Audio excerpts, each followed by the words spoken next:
ये मेरा डीजे है, जब मैं बजाता हूँ ना तो सारी दुनिया में तहलका मच जाता है। डीजे कंचन राज, मधुपुर बाजार, पहाड़पुर, झारखंड।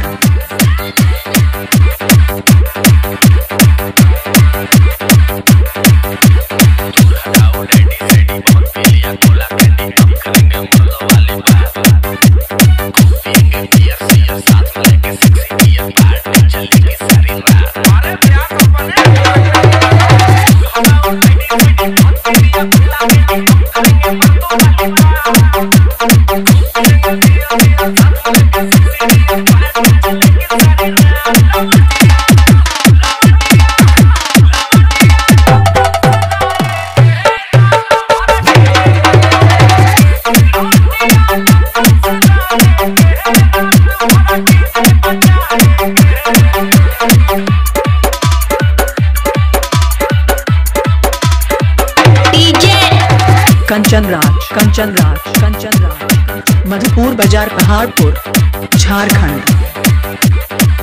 कुत्ते की मौत मरना क्या होता है वो आज हम तुम्हें बताएंगे।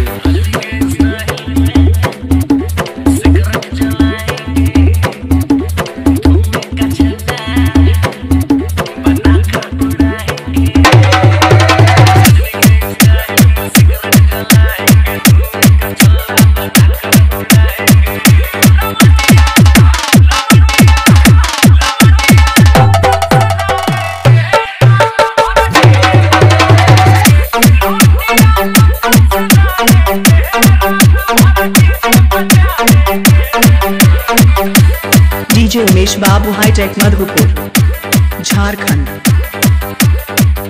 जिस भाई को कंपटीशन करना है वो गाड़ी मेरे गाड़ी के सामने लेकर आए।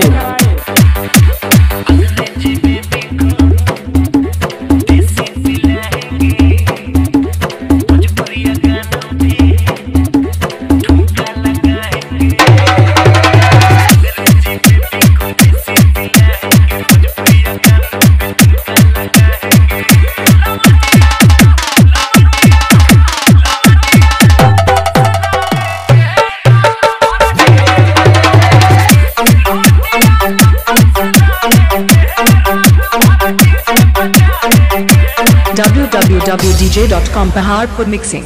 अपना नाम की गाना बनाने के लिए संपर्क करें 6202578950।